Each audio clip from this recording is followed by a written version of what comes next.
This easy fluorescent to LED conversion will save over 70% of our RV lighting power for under $10.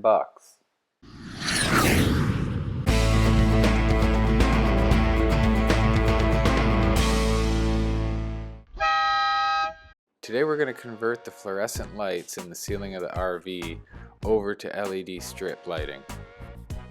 We're going to start with the smaller 12-volt fluorescent lights. The first step, once you've removed them from the ceiling, is to drill out the rivets holding in the ballast. Make sure you remove the light bulbs beforehand so you don't end up breaking them and making a mess.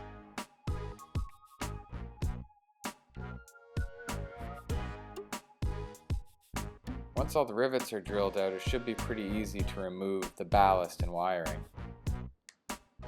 Once the ballast and wiring are removed, use some alcohol to prepare the inside of the light with the adhesive on the back of the LED strips.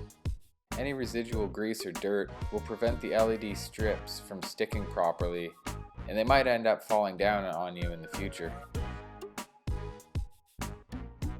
We're going to be using these LED strip lights that I got off Amazon for $11. One single roll gives me enough LEDs for all my light fixtures.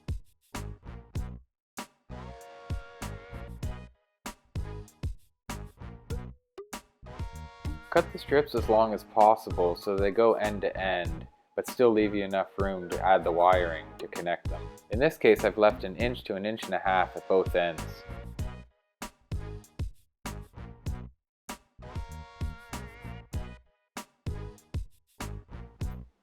A set of flush side cutters do a really good job, but you can also use scissors.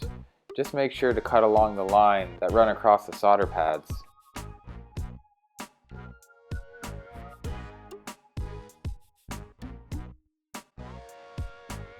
When laying out your LED strips, take note of the polarity. One side of the strip will be positive and one side will be negative. Try to lay them so the positives are facing each other and the negatives are facing each other, and that way you won't have to crisscross your wiring at the ends. Use a medium pressure to make sure the strips adhere well, but try not to press down on any of the electrical components like the LEDs or resistors. You could use a standard eraser or some very fine sandpaper to clean off the copper pads before you start to solder. Doing this will help the solder adhere to the pads and lower the risk of overheating them.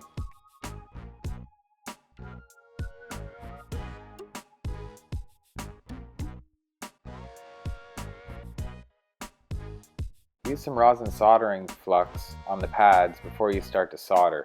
This will help the solder run and help it adhere properly to the copper tabs.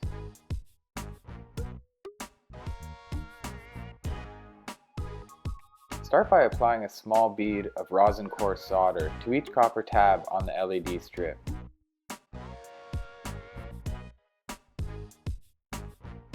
By tinning the pads, we'll have an easier time when we solder the wire in the next step. Now we're going to prepare the jumper wire that runs between the strips at each end. Keep the wire as short as possible and strip both ends to prepare for soldering. Once it's cut to the right size, apply some flux and tin the end of the wire using some solder in your soldering iron. A small vise or clamp will work well for this, but I'm just going to use my hands.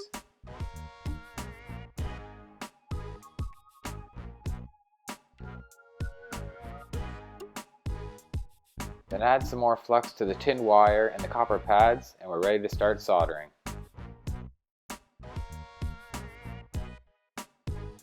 You might want to use some flat-nosed tweezers to hold the wire down. Depending on the length of the wire, it could get hot in your fingertips. It shouldn't take much pressure or time to solder down the wires, because we've already tinned them and applied solder to the copper pads.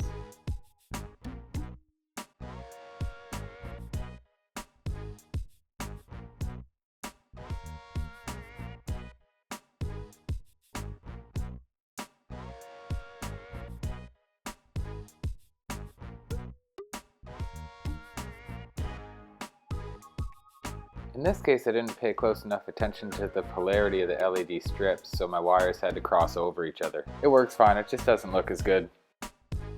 Using rosin solvent will help clean all the flux off of your soldered points. This will prevent them from corroding in the future. Leaving the flux on can do harm to the integrity of the solder joint.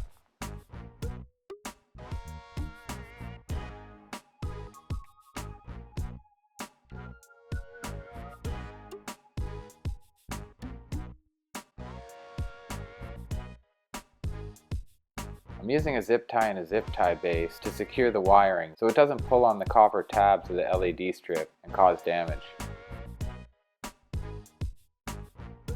Here I'm soldering wire onto the end.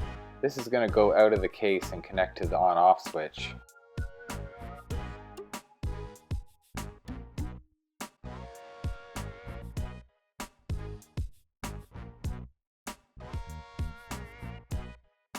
And that's all there is to it.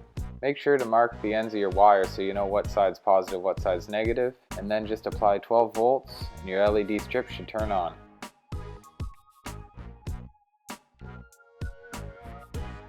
I'm really happy with the end result. I chose daylight warm for my LED color, but you can choose bright white as well. With the small light squared away, it's time to get onto the big one. This one had a little more to it because it actually ran off 110 volts rather than 12 volts.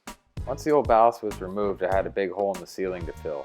I cut some hardboard to size. Using some spray adhesive, I put some tin foil on it.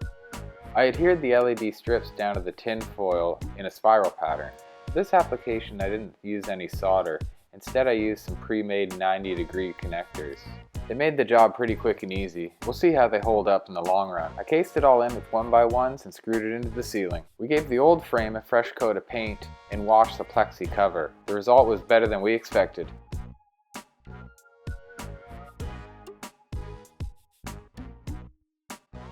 For all the tips and tricks on living a nomadic adventure, check out lifeenroute.com. And don't forget to share, like, and subscribe so you don't miss out on the fun.